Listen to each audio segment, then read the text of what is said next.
bienvenidos a una nueva edición de Viernes Económicos. Soy Guadalupe Gamboa, periodista de RPP, y hoy nos acompaña el ex viceministro de Energía, Pedro Gamio, para conversar sobre la situación de los combustibles ante recientes reportes de los usuarios. Bienvenido, ¿qué tal? Mucho gusto, a tus órdenes. Bien, en primer lugar, hace unas semanas el Organismo Peruano de Consumidores y Usuarios, OPECU, ha reportado con base en información de los INERMIN que los precios de referencia de algunos combustibles, como la gasolina, el gasol y el diésel, están bajando y según indican llevan 5 semanas consecutivas de rebajas, pero especialmente en precios al por mayor de la gasolina y el diésel. Pero ¿por qué esto aún no se ve en los grifos? ¿Por qué los consumidores aún no pueden ver esto en la gasolina que compran? A ver, a nivel mayorista, periódicamente Ocinermin publica unos precios de referencia. Esos precios de referencia se basan en cómo evoluciona el mercado internacional de derivados del petróleo. Entonces, esos ajustes se hacen periódicamente. Una vez que esos ajustes se han hecho, es que empieza a sentir el consumidor final en la cadena de distribución que empieza a bajar el precio de la gasolina o del diésel. Los precios normalmente suben en ascensor y bajan en escalera. Es decir, es mucho más rápido subir los precios que bajarlos. Y esa es una característica del mercado. Y el argumento que se utiliza es que han comprado un inventario más caro y que tienen que vender ese producto, terminar de vender ese producto que han comprado caro antes de bajar el precio. Entonces, ese es el argumento que se da. Lo cierto es que el Perú tiene hoy, de acuerdo a la información que se tiene, el segundo precio más caro de Sudamérica. Eso tiene que corregirse y se puede corregir. Son varios elementos a tomar en cuenta. En primer lugar, el factor del costo de refinación. ¿Quién es el marcador del precio en el mercado peruano? Es Petroperú. Hay estudios que muestran que Petroperú tiene un estimado de costo de margen de refinación de $39 por barril. Es un margen muy alto. Ese margen tiene que ser revisado por el Ocinermin para ayudar al consumidor nacional a tomar conocimiento si verdaderamente estamos frente a un esfuerzo de competitividad y eficiencia. Eso por un lado. Y por otro lado, el facilito debe ser ampliado en su manera de ser utilizado por cualquier usuario. En pocas palabras, debe hacerse todo lo que esté a nuestro alcance para que de una forma rápida cualquier usuario pueda acceder a esta información que está en la página web de los INERMIN y conocer en qué estaciones de servicio el precio está en menor valor. Eso por un lado, el precio menor.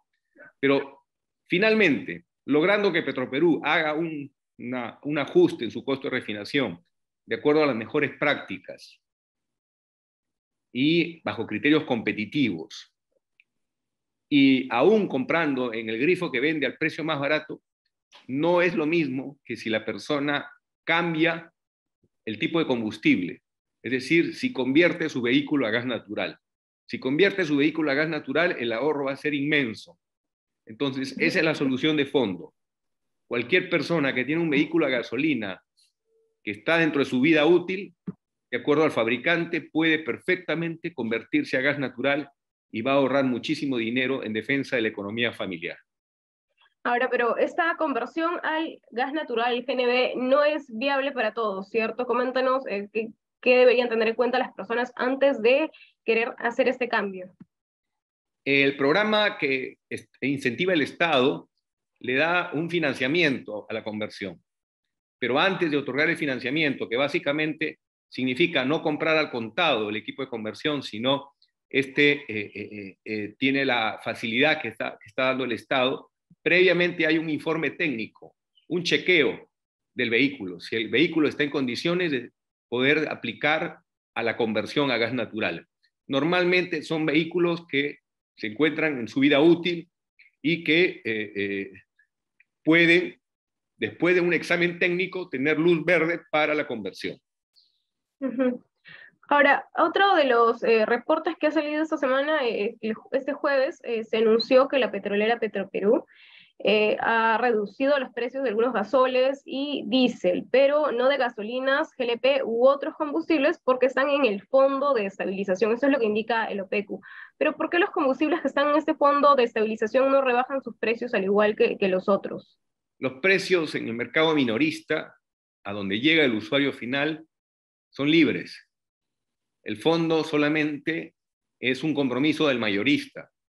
Entonces, la persona, el consumidor, tiene que buscar qué grifo vende al precio más barato.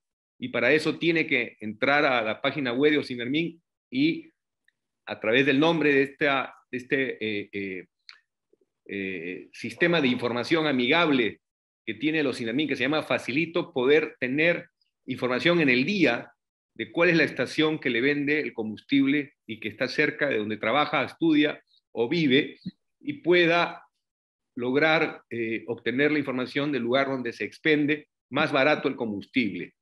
Esa es la realidad en nuestro país, no hay control de precios. Pero la solución de fondo es la masificación del gas natural. Pregunten ustedes la cantidad de personas que hoy tienen un auto convertido a gas natural, la cantidad de recursos que está ahorrando en defensa del presupuesto familiar. En este momento se ha incrementado la conversión, los talleres están trabajando fierro a fondo porque muchísimas personas con vehículo a GLP o vehículo a gasolina se están convirtiendo a gas natural vehicular. Estamos llegando a un nivel tal de conversiones que nos hace recordar lo que ocurrió el año 2007, cuando llegamos a 200.000 vehículos convertidos con gas natural. El mercado ha reaccionado y Perú tiene para 24 años de un gas el más barato del mundo, que es el gas del lote 88, que nos puede permitir una recuperación del severo impacto que sería pagar los precios que hoy y probablemente por buen tiempo van a tener los derivados del petróleo. Y otro problema que viene afectando al público, además del alza de precios, en estos últimos días ha sido el desabastecimiento del GLP vehicular. Se ha indicado que esto se debió a complicaciones para descargar el combustible por oleajes anómalos. Esa ha sido la versión oficial de Petroperú. Pero ¿por qué es tan constante este problema de desabastecimiento de este combustible? ¿No hay acaso suficiente inventario de emergencia? A ver, usted lo ha dicho, el oleaje anómalo no es un problema raro, ahora es común. A cada rato ocurre y las capitanías de puertos se ven obligadas a cerrar las operaciones de los puertos. Solamente tenemos muy pocos terminales en el Perú que pueden despachar con oleaje anómalo. Es una inversión muy cara, pero no es imposible de hacer. Y nos falta tener en la parte norte del Perú un sistema de descarga con oleaje anómalo que nos permita distribuir el combustible en momentos donde hay este problema climático que trae muchas incomodidades, porque hoy hemos visto en transporte e industria que ya hay un racionamiento del GLP que poco a poco se va a ir resolviendo en la medida en que el oleaje anómalo va cediendo y se recupera la capacidad de descarga de parte de los barcos que están con el recurso, pero que no pueden descargar productos. Pero usted ha dicho algo cierto. Ya hace buen tiempo en el Perú no se está exigiendo inventarios mínimos. En pocas palabras, como esta situación de emergencia se ha ido repitiendo a través del tiempo, el Estado ya no está exigiendo el inventario mínimo en GLP, y eso es un error. Hay necesidad de comprometer a todos los actores involucrados para un cronograma de inversiones que asegure recuperar lo que teníamos hasta el año 2010, que era la capacidad de un inventario de respaldo frente a emergencias de no menos de 15 días. Tenemos que ir hacia un cronograma de compromiso de inversiones en capacidad de almacenamiento, y para eso el Ocinermin tiene que ayudar con una tarifa competitiva que permita que la industria le dé seguridad de suministro al consumidor nacional. hemos perdido una condición de seguridad que teníamos hasta el año 2010, que es el inventario mínimo frente a cualquier incidente o desastre que pueda ocurrir. Su pregunta me ha permitido informar de esta situación que tiene que ser solucionada a la brevedad posible. Claro, es bastante grave lo que me comentas, no hay una supervisión, una regulación para tener este inventario y en caso ocurra un oleaje anómalo que dure más de una semana como ha ocurrido ahora, podríamos quedar sin el abastecimiento que me comenta. Eh, otro problema que se ha reportado ya, no necesariamente esta semana, sino ya desde hace bastantes meses, son los paros de transporte por esta alza de los combustibles. Se han reportado ya varias veces este año, por lo menos unas 3.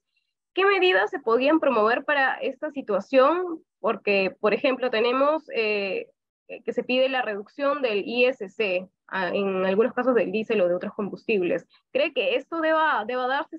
¿Esta podría ser una solución para mitigar el problema?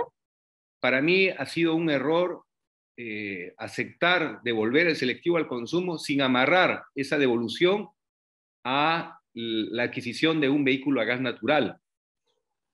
En pocas palabras, el Estado debió negociar para que la flota vieja a diésel se renueve con, por ejemplo, si hablamos de sistema interprovincial, utilizar la tecnología del gas natural licuefactado, que estamos hablando del gas congelado, que implica un rendimiento tan bueno como el vehículo a diésel, pero con menor contaminación y a un precio que llega a ser 36% menor. Entonces, si se va a dar un incentivo tan amplio como el 70% del selectivo al consumo, que se comprometan esos recursos para ir hacia una flota nueva, que use un combustible mucho más económico, menos contaminante, gana el propietario de la unidad, gana el usuario, gana todos, y el país, porque recuperamos la calidad del aire y también ganamos en seguridad, porque va a haber un vehículo nuevo que va a poder dar un mejor servicio.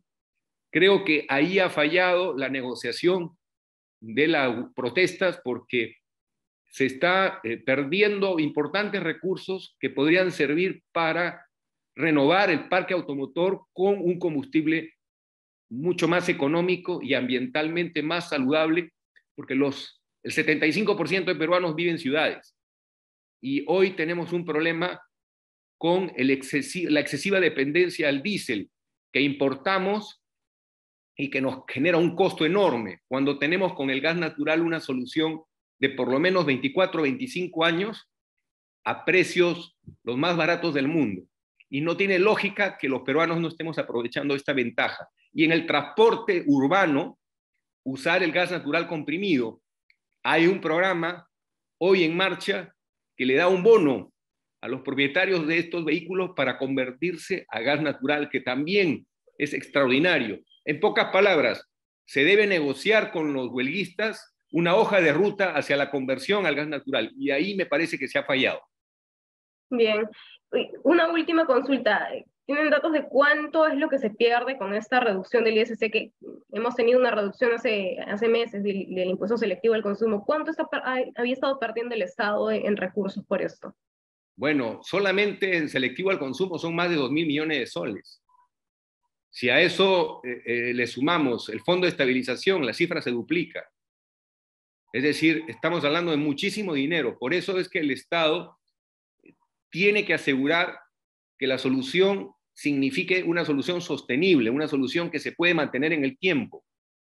Y eso tiene que ver con la conversión del vehículo, porque el Estado no va a tener necesidad de sacrificar impuestos, el propietario del vehículo va a pagar un combustible mucho más barato y encima va a tener una unidad nueva y el usuario va a tener un servicio mejor, mayor confort y va a respirar aire más limpio en la ciudad. No hay pierde en la apuesta por el cambio. Ya quisieran otros países tener el privilegio de contar con un gas natural tan barato como los peruanos en el lote 88. Pero tenemos que avanzar. Al día de hoy solamente una cuarta parte del país se beneficia. Tenemos que llegar por lo menos al 80% de las ciudades del Perú. Bien, muchísimas gracias por estos comentarios. Esto ha sido todo por hoy en Viernes Económicos, pero para más información información de economía y actualidad pueden ingresar a www.rp.p.